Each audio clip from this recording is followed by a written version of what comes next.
El de Esteban es uno de los personajes construidos con extremo refinamiento por Lucas, hábil narrador del acontecimiento cristiano. El nombre Esteban, Stéfanos en griego, significa el coronado, el victorioso. Es una de las figuras de mayor prestigio dentro de la iglesia en la Jerusalén del Espíritu y referente para toda la iglesia como prototipo del mártir cristiano. En el libro de los Hechos de los Apóstoles, Lucas nos regala una estampa de él, valiéndose de un tríptico narrativo. Primero, su elección; segundo, su ministerio de predicación; y tercero, su martirio. Lo leemos en los capítulos 6 y 7 de este libro de los Hechos de los Apóstoles. Primero, en el capítulo 6, versículos 1 al 7, asistimos a su elección para el servicio de las mesas, como uno de los 7, el que preside la lista además, una lista en la que todos los nombres son griegos. Esta elección tiene lugar en medio de una tensión interna en la iglesia de Jerusalén y que es resuelta con el discernimiento apostólico. Esteban encabeza la lista de los 7 que se encargarán de este servicio a las mesas. Es el primero de 7 gestores que al lado de los 12 ejercen la tarea de la caridad en el ámbito del judaísmo helenístico, de donde también provenían conversiones al cristianismo. En un segundo momento, en Lucas 6:8 hasta el 7:53, la parte más extensa, lo vemos predicar. Las autoridades del templo lo rechazan y lo llevan a juicio al Sanedrín por causa de esta predicación. Es justo delante del Sanedrín que Esteban pronuncia un discurso inmenso, con una gran autoridad. En realidad se trata de una gran lección de catequesis, donde relee el Antiguo Testamento, partiendo de Abraham, los patriarcas y de ahí en adelante, para mostrar el lugar de Jesús en la historia de la salvación y por qué creer en él. Su discurso ante el tribunal es toda una obra maestra de la predicación cristiana. Lo recomiendo. Deja ver cómo es que el cristianismo lleva a cabo su lectura de la Biblia y cómo está enraizado en la historia de la salvación desde el Antiguo Testamento, desde Abraham, sin lo cual Jesucristo sería incomprensible. Finalmente, la tercera parte, el martirio de Esteban, en el capítulo 7, versículos 54 al 58. Muere es con una lapidación, probablemente en el Valle del Cedrón, donde hoy se conserva el sitio, y una lapidación a la cual el joven Saulo asiste desde lejos. Es otra página sumamente elaborada y es de la cual hoy nos ocupamos con mayor cuidado. Vamos a verle esta página, el martirio, en Hechos de los Apóstoles, capítulo 7, versículos 54 al 58, desde tres puntos de vista.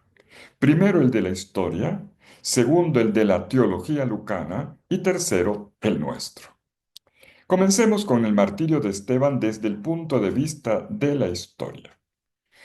Cuando leemos el relato del martirio de Esteban, llama la atención el hecho de que el Sanedrín haya decidido una sentencia de muerte y la haya ejecutado enseguida. Vamos a ver. Si repasamos los evangelios, y Lucas está entre ellos, veremos que este mismo Sanedrín, con el mismo sumo sacerdote Caifás a la cabeza, después de tomar la decisión de la muerte del Señor, lo llevan donde Pilato, porque no tenían la capacidad jurídica para llevar a cabo una pena de muerte. Pilato primero les dijo: júzguenlo ustedes. Pero ellos le respondieron: para nosotros no es lícito llevar a la muerte a ninguno. Claro, se requería que fuese avalado por el procurador romano. Y Jesús finalmente es condenado por Pilato. El suplicio que lo lleva a la muerte es típicamente romano, una crucifixión. En cambio, Esteban es lapidado, lapidado por una blasfemia, matado a golpe de piedra, como lo mandaba la normativa judía de Levítico capítulo 24, versículos 13 al 16, la pena de muerte de un blasfemo. ¿Y qué pasó aquí? La primera hipótesis es que pudo haber sido un linchamiento por parte de la multitud avalado por el Sanedrín. Pero también, como piensan algunos historiadores, habría ocurrido legalmente. De ser así, tendríamos el argumento para ponerle una fecha a este martirio. De hecho, ocurrió lo siguiente. En el verano del año 36, Poncio Pilato, procurador de Judea, fue llamado a Roma bajo la acusación de mal gobierno. No fue destituido en ese mismo momento, sino convocado ante el tribunal romano para defenderse de las acusaciones. Al no confiar en sus colegas romanos, le dejó el encargo de la administración de Jerusalén al Sanedrín, pensando que iba a regresar en breve. Pero no fue así. El tribunal romano lo condenó mandándolo al exilio, y de esta manera Pilato desapareció de la historia. A finales de este mismo año 36 después de Cristo, en el otoño, llegó un nuevo procurador romano en la persona de Marcelo. Él, como primer acto de gobierno, depuso al sumo sacerdote Caifás de este cargo de sumo sacerdote y lo sustituyó con un familiar suyo, con un familiar. Pues bien, en ese breve lapso de tiempo del año 36, el Sanedrín tenía los plenos poderes. Caifás era la máxima autoridad en Jerusalén, sin tener que depender de un gobernador romano. Habiendo ya llevado a la muerte a Jesús unos pocos años antes, ahora él y el Sanedrín aprovechan la ocasión para proceder con la pena de muerte de uno de los líderes de la comunidad cristiana de lengua griega en Jerusalén. La persecución contra los seguidores de Jesús no era ninguna novedad. Ya antes habían apresado a Pedro, a Juan, bueno, a los apóstoles, pero sin mayores consecuencias, porque al fin y al cabo no los consideraban tan peligrosos. En cambio, sí proceden con Esteban, porque lo ven como un hombre intelectualmente influyente, como responsable de una sinagoga de conversos al Mesías, que podía dar gran credibilidad a la predicación acerca de Jesús, como se puede apreciar en su discurso tan erudito. Por eso, si en los capítulos 3 al 5 del libro de los Hechos de los Apóstoles a Pedro y a Juan le dan una paliza, pero la cosa no pasa de ahí, con Esteban no será así. Después la cosa empeorará a partir del capítulo 12 con todos los apóstoles, con la muerte de Santiago. Pero aquí importa esto. Lograrán deshacerse de otros, pero la víctima más preciada para el sumo sacerdote y el Sanedrín en este momento era Esteban. Y su muerte da el estallido para una fuerte persecución contra la iglesia de Jerusalén y paradójicamente también para un mayor crecimiento de la iglesia. Asistimos pues a este doloroso momento de su muerte, que tuvo fuerte impacto en la iglesia de los orígenes. De hecho, el relato termina diciendo, por una parte, que unos varones piadosos enterraron a Esteban e hicieron gran duelo por él, capítulo 8, versículo 2, pero también cómo este martirio incrementó la persecución, la cual contemporáneamente expandió la evangelización, como leemos en Hechos 8:4. Los que se habían dispersado por causa de la persecución después de la muerte de Esteban iban de un lugar a otro, anunciando la palabra del Evangelio. Veamos ahora el martirio de Esteban tal como lo cuenta Lucas en el libro de los Hechos de los Apóstoles, en el capítulo 7, versículos 54 al 59, texto que es propuesto para esta fiesta como primera lectura. Lo primero que notamos es que su muerte, atención, está calcada en la de Jesús. Es como si se reescribiese la pasión de Cristo en su discípulo. Los primeros cristianos entendieron que esta muerte fue providencial, que fue la ocasión de un testimonio eminente acerca del Señor Jesús. En griego, testimonio se dice martirio, y este es precisamente el programa dejado por Jesús. Serán mis testigos, dijo en Hechos 1:8, mis testigos, mis mártires. Dice el narrador en el momento cumbre. Vamos a leer el capítulo 7, versículos 58 al 60. Se abalanzaron contra él y lo arrastraron fuera de la ciudad y se pusieron a apedrearlo. Y ocurrió que mientras lo apedreaban, Esteban oró y dijo, Señor Jesús, recibe mi espíritu. Entonces dobló sus rodillas y gritó con fuerza, Señor, no les tomes en cuenta este pecado. Y dichas estas palabras, murió. La prolongación de la pasión y muerte de Jesús está en dos detalles. Primero, el perdón a los crucificadores y dos, la invocación al Padre para entregarle su vida y su espíritu. Estos son los actos que distinguen el martirio de Jesús, el perdón a los enemigos y el abandono total en las manos de Dios. Todo martirio prolonga este comportamiento de Jesús. En el momento de su muerte, Jesús no maldijo ni condenó a sus verdugos, sino que abrió espacio para la misericordia. Perdónalos, Padre, porque no saben lo que hacen.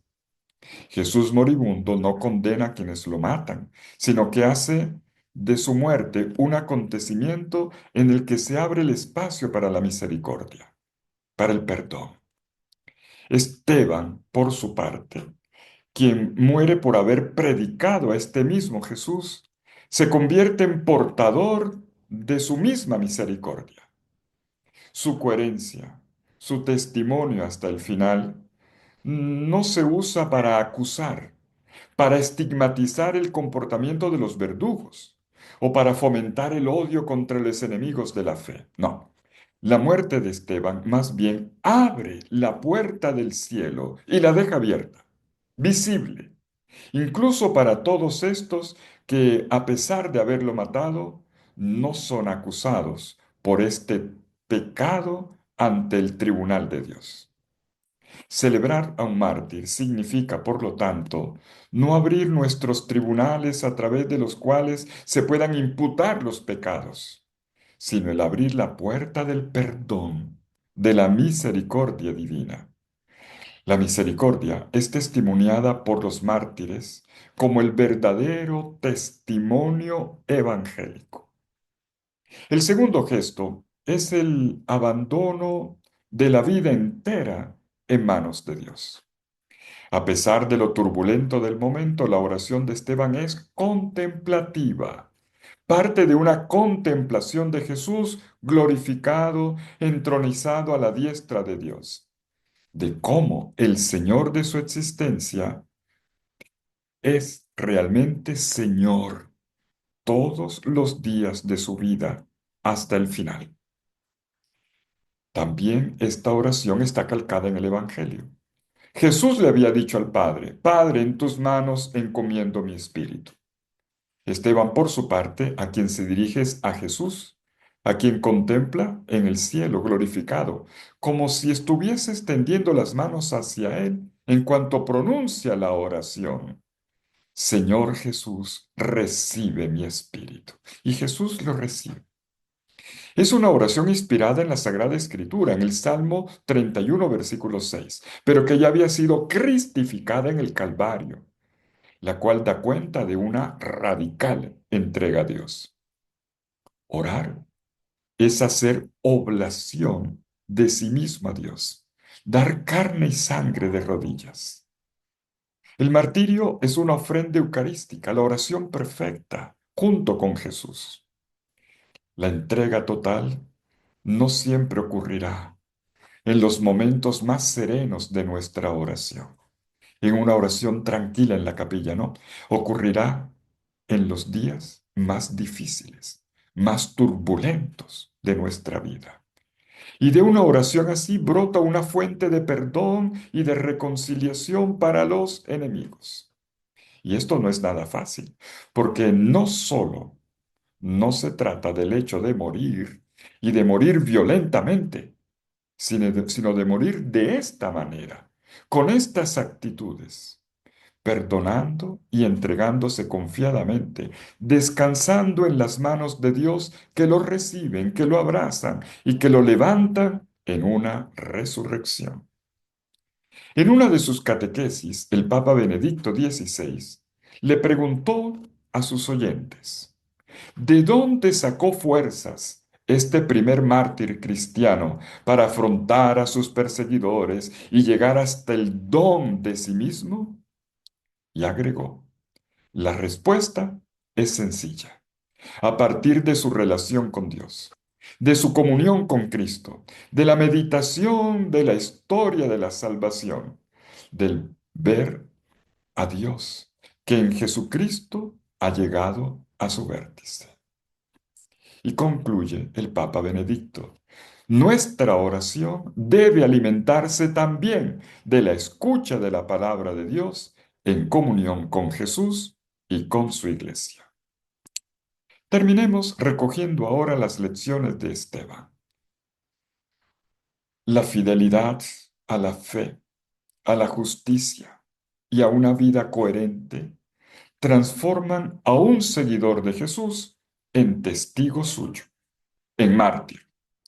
La celebración del martirio de Esteban está en el calendario justo al día siguiente de la Navidad, para decirnos que la venida del Salvador no es solamente una festividad de luces, de regalos y de comidas a las que estamos acostumbrados. El mismo nacimiento de Jesús ya había tenido lugar en un sufrimiento, en un espacio improvisado, en un establo, en la patena de un pesebre. La palabra patena en latín significa pesebre. A la historia de la Navidad le sobrevendrá enseguida la masacre de los recién nacidos de Belén y el estatus de inmigrantes perseguidos y refugiados en Egipto de la Sagrada Familia del Niño Jesús que huye de la amenaza mortal de un Herodes. Por lo tanto, la figura que seguimos es la del mártir por excelencia, Jesucristo, quien ya lo fue desde su infancia. Más adelante se podrá ver cuánto su camino misionero estuvo sometido a fuertes y continuas presiones, cómo su persona, su obra y su palabra fueron signo de contradicción. De ahí que el desenlace final de su vida hayan sido un juicio ante dos tribunales y una pena de muerte. Pero, así como la semilla que muere en la tierra, el sacrificio de su vida estaba destinado, de esta manera, a dar el fruto de la salvación. Este es el testimonio, este es el martirio, no solo la parte dura, cruenta de la cruz, sino su glorioso fruto. Las duras persecuciones de los justos tienen como objetivo la gloria celestial y la vida eterna en la nueva y perfecta Jerusalén, tal como la contempla Esteban. Dice el texto de Lucas, fijando la mirada en el cielo, vio la gloria de Dios y a Jesús de pie a la derecha de Dios y dijo, veo los cielos abiertos y al Hijo del Hombre de pie a la derecha de Dios. Y si Jesús es el prototipo del mártir, Esteban lo es de los seguidores de Jesús, porque es el primero en dar la vida por él en medio de la misión en Jerusalén, siendo viva imagen de Jesús en el perdón al enemigo y en la oración de confianza en la tribulación. De él aprendemos lo que significa ser mártir en el cristianismo. Y a partir de él, la historia de sangre que da testimonio del amor fiel de Jesús y por Jesús atraviesa la historia entera. Sabemos muy bien que la historia de Esteban no pertenece a un pasado ahora remoto.